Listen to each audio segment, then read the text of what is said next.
What's going on, YouTube? Welcome back to another Heart Over Height episode. Today we're going to be going over and reacting to CBS Sports just dropped this offseason grades for the Eastern Conference teams. So if you do enjoy this kind of content, do me a huge favor, smash the like button, subscribe to the YouTube channel, comment down below on whether you agree or disagree, and if you do disagree, what grades are you disagreeing with? So with that being said, let's get into this. So it's just 15 teams, 15 grades for the offseason here. Starting off with the Philadelphia 76ers getting an A. I think it's pretty clear getting, Paul George signed, re-signing Tyrese Maxey, bringing in Andre Drummond, just having a lot of impact on this offseason. They also reportedly just brought in Reggie Jackson as soon as he clears waivers, and they also brought in Caleb Martin here. So that's a pretty solid haul, bringing in a lot of depth for these stars in Maxey, Paul George, and Embiid. Especially with Embiid and Paul George's injury history, you're going to want to have a lot of depth. Next up, the Brooklyn Nets is an A because they went out and finally traded Mikal Bridges, and they got a massive haul back. 5 first-round picks is perfect for them, especially with a team in a rebuild mode. So that's pretty self-explanatory there. They also re-signed Nicholas Claxton. Next up, the Boston Celtics B+. Now, this might be a little biased because obviously you can see the little Celtics thing in the background. I think the way that Boston has been able to just restructure and bring everyone back, should be an A, but they say right here it's because he's selling the team. So the Celtics are selling the team. So, a B+, I'll take it. Run it back next year with the same roster and hopefully win another championship. The Knicks get a B+ grade. I think that they should be. I think a lot of this has to do with the fact that Isaiah Hartenstein is no longer a Knick. But when you have all the guys playing and you have Jalen Brunson, who left $113 million on the table, I see that as an A grade in my eyes. I think that obviously they gave up a lot for Mikal Bridges, but it was worth it because you pair him with the fact that Jalen Brunson took a pay cut. And then, they just brought back their guys. So this roster is looking solid. It's very dangerous next season. Next up, the Cavs. The Cavs are very interesting because we don't know whether they are going to trade Jarrett Allen or Darius Garland. Now, it says here that they're looking to not, but I don't know. As the year moves on and as we see Cleveland may fall, that chemistry still shows of Darius Garland on the court, Donovan Mitchell off.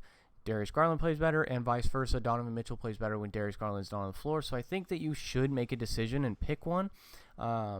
If not, you're just not getting better at that point. Next up with the Milwaukee Bucks. Now, this grade I think should be a lot lower. I think it's like a C-. They're looking for a first-round pick for Brook Lopez. I think that's I'm not giving up a first-round pick for a guy that's 37 years old. Yes, I just see Milwaukee just didn't get better. Gary Trent Jr. is not going to make me jump off the page like, oh. And then same thing, Taurean Prince, Delon Wright. Like, those are just older players that just, to me, don't have a whole lot of value left in the league. Now, of course, they do provide veteran leadership, and something that is just in Milwaukee, I guess they're just running with the same model that they have these last few seasons that brought them to the championship in the first place, which was vets. The more vets you have, the more depth you have, all that.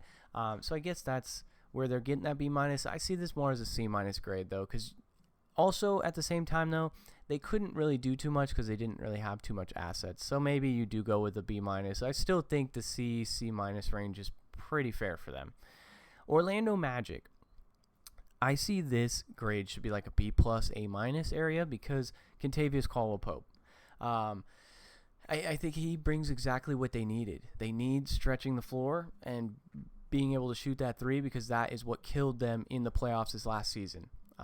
And then as Paolo and Franz just keep evolving, I mean, you got Goga Bitadze on a solid contract.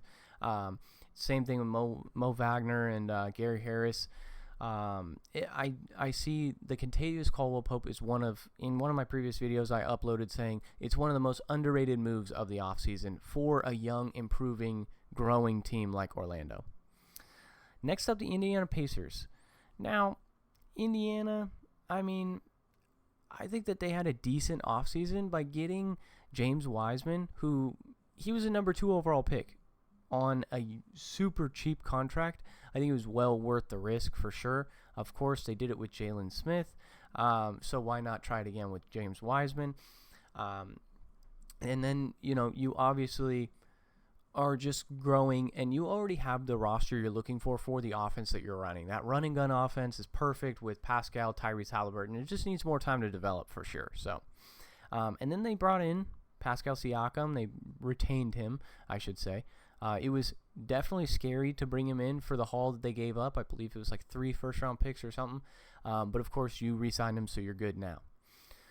But solid grade. Maybe, C plus B minus range. Hawks. The Atlanta Hawks, I'd probably put this more at a C minus range because DeJounte, his value, like you gave up DeJounte for Larry Nance and Dyson Daniels, which Dyson Daniels is solid, but I'm just not too impressed with that haul for DeJounte Murray, who at one point in time was an all-NBA caliber defender, all-star caliber player, everything like that. Just didn't really fit well with Trae Young. Now, this grade could go up if they look to move off of Trae Young, in my opinion, as I've said in the past that they should. Now, with the number 1 overall pick, they took Rishashar.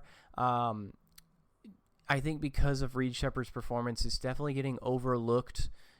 Rishashar will be a solid player in the league. I don't know if he's going to be fantastic or anything. There's a lot of question marks going over in Atlanta, so that's why I see this more as like a C minus grade for them. So moving on, we have Washington. Alex Sarr so far has not looked impressive at all in Summer League. Now, they did, though, have Bub Carrington at the 14th overall pick. I really like him because he really is a spark plug.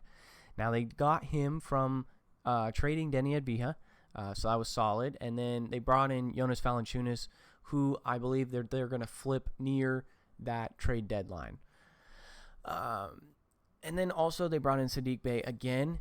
Going to be another flip trade deadline piece because there's going to be championship contending teams that want to take a swing and go out and get a player just before the trade deadline so that they can, make that push for the playoff or in the playoffs. Toronto Raptors, they give them a C, which this grade is kind of just so for me. Because really the only move they made was just bringing back Emmanuel quickly. So I can't really say too much here. I guess you're just developing those young guys, playing around Scotty Barnes, playing through Scotty Barnes, building around him, all that good stuff. And you had to pick one eventually between Pascal, OG, and Scotty Barnes. You ended up going with Scotty Barnes as the rookie. So not a crazy C grade is pretty solid just because they didn't really do too much. Charlotte, a C grade. Oof, this one. I can see how Miles Bridges was an overpay here, but I think that Josh Green kind of springs this forward a little bit. Josh Green is solid. He played solid minutes in the NBA Finals, and they didn't pay much for him. I was shocked that Dallas let him walk, but overall, I think that they're just looking to see if LaMelo can stay healthy. If he doesn't stay healthy, you need to ask yourself whether he's worth it in the long run. If not, you got to move off of him. Brandon Miller does look really good. He looks like he's going to develop into something pretty nice. Having a guy like Josh Green around him. And then, of course, their draft picks. They're just a young gun team that's going to look to just develop. Detroit, they drafted Ron Holland at number 5. I thought that was a bit of a stretch for him. But, of course, you got Asar Thompson. He can't shoot. Jalen Duren can't shoot. It literally says it right here. All these guys just struggle shooting. But you did bring back Cade Cunningham. Now, you brought in Tobias Harris, which I guess will give some veteran leadership. Tim Hardaway Jr. too as well. I think that those guys are going to help out with the shooting aspect of Asar Thompson and Ron Holland. and improve Cade Cunningham and Jaden Ivey's shooting. So not a terrible offseason, just not a good one. Again, C-, C, same thing. Chicago. I love the Mattis Buzelis. I keep butchering his name. That draft pick. I think that could be such a sneaky, underrated draft pick. I like what he's done so far in Chicago. Now, of course, you need to move off of Zach LaVine. We're looking at pennies on the dollar, just get him off the books kind of thing. Vucevic has got to go as well, and then you just play through your young guys. Josh Giddey being one of those young guys now, and then you have Mattis, Buzelis, and then you also have Kobe White. So, yeah, I would agree C- pretty solid grade for them. The Miami Heat, a D. I agree with this. It's just question marks over in Miami. Like, there was all that beef and issues with Jimmy Butler at the beginning, and then of course now they're just not making a lot of moves, and you're hoping that Jovic has a big jump, and so does Jaime Jaquez, and does that, you sign Alec Burks, which is definitely like kind of confusing, but then you bring him off the bench. Like, now of course it's always the Miami Heat. They're always going to be a scary, dangerous playoff team. The regular season is the big question mark though. How far do they fall? So solid, D, C-, somewhere in that area. I do agree with that. Now, with that being said, that was the last grade here. So just overall, biggest winner, I think, is Philly in the East. Another winner is definitely New York up there. I think that Chicago, they're not a huge winner, of course, because you still have the Zach LaVine contract. You end up getting Chris Duarte pretty much for and 2 seconds for DeMar DeRozan. Solid move, not great, of course, because you could have gotten more before. But, to each their own kind of thing. So, and then, of course, other winners in the East, or big losers we'll talk about. Milwaukee's definitely a big loser in my eyes. And then you look at, like, Brooklyn is a big winner, I believe. They got 5 first-round picks for a guy.